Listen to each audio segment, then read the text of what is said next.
So what's up guys, FM Golf here, back with another video, and again, this is another sit down video. I'm sorry, haven't been able to get out on the course. It's really wet, it's cold, it's rainy, all the things.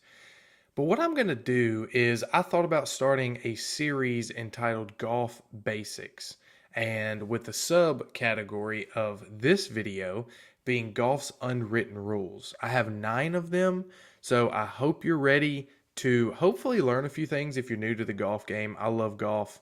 It's a very, very amazing sport. So if you're new, stick around.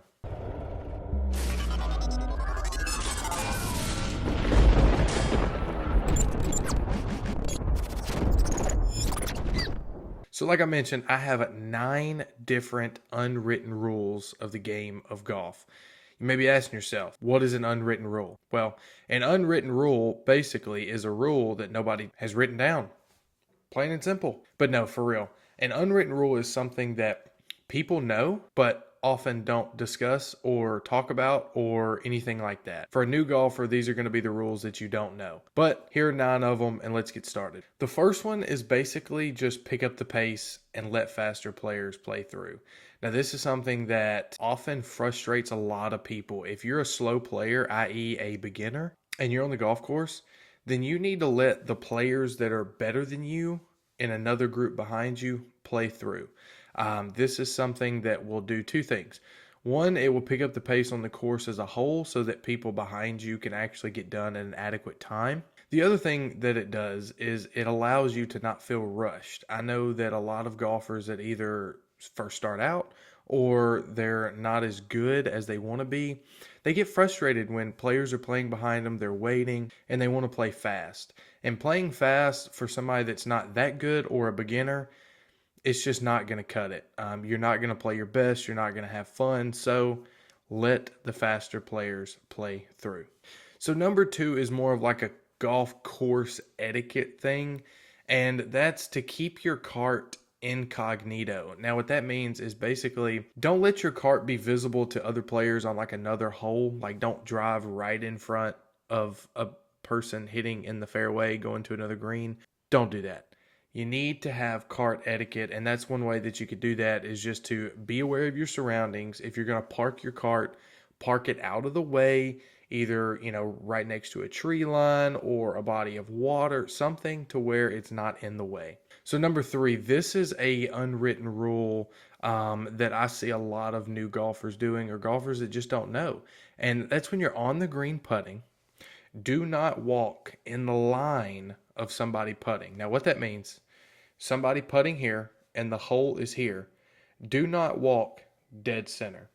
Just don't do it. What that will do is that will create an indentation in the green in between a person's ball and the hole. And that frustrates the crap out of golfers. It frustrates the crap out of me when people do that. It's just a nice etiquette thing, and that's something that some people just aren't taught. Now, number 4 for me, this is something that my dad has kind of instilled in me ever since I started playing golf. And I kind of wanted to add it in here. And that is to shake hands at the end of a round. After every round I play, I don't care if I play with the head pro or I play with, a 9-year-old. I want to shake their hand after the round. That's just what you do.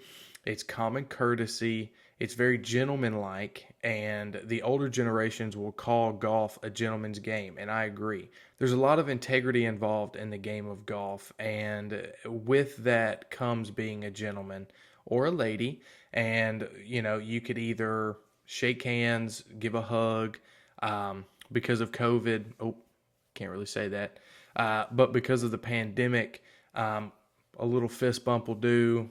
A little elbow bump will do. Just something to show that you enjoyed it and just a way to say nice round. Now, number 5 is called honors. And with honors, a new golfer may not know what this is, so I'm going to try to explain it. On the previous hole, whoever had the best score always tees off first. Then whoever had the second to next best score tees off second. And so on and so forth until everybody's gone. This is more of a respect thing. If you get paired up with a random person at a golf course, typically they're going to expect to play the honors rule. Now, if you're just playing with your buddies and you're trying to play ready golf, you're trying to go fast, that's fine. But I would definitely recommend to always try to do the honor system because that's just a great way to make friends on a golf course. Number 6 is very simple. Never be late for a tee time. I know that crap happens, life happens, but call ahead if you're going to be late. Call ahead, see what you can figure out, but never, please, never be late for a tee time. Now, number 7, I just entitled Be Quiet. If you go to a professional golf course, you don't hear anything besides clapping.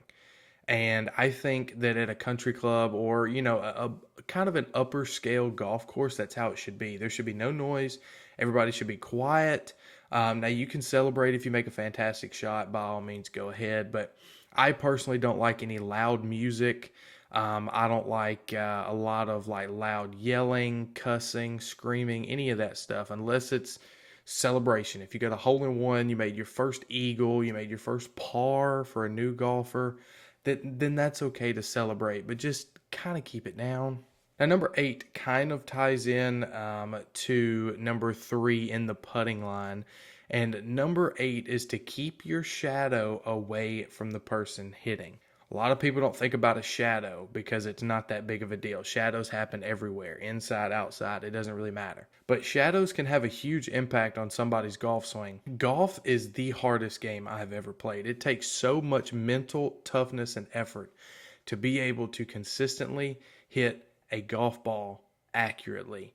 And if somebody has their shadow with a little finger waving around, that's distracting. And therefore, your mental toughness is gone. Your mental energy is gone.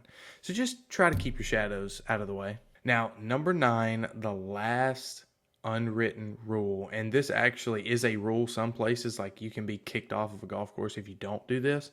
But it's repairing your divot. Plain and simple. On the green and big and here. The fairway. I see a lot of players, they take a swing, they take a massive divot, and they don't either fill it with sand or take the chunk of turf that they just took out of the grass and put it back where it belonged. This is something that can keep the grass in a golf course healthy, and I know that especially during the off season, it's impossible to get courses back to being pure if they weren't pure before the off season begins. And so as golfers, you need to learn that if you hit the green, go up, take your divot repair tool. And I'm going to make a video on this too, but all of golf's basic necessities, and one of those is a divot repair tool. You can use a tee, but it's a lot easier for a new golfer to actually have a divot repair tool. Get you one of those, go in the green, fix the divot, put sand in the divot in the fairway, please. So guys, those are my 9 unwritten rules in the game of golf. I hope you guys enjoyed. And again, course vlogs are coming soon, I promise.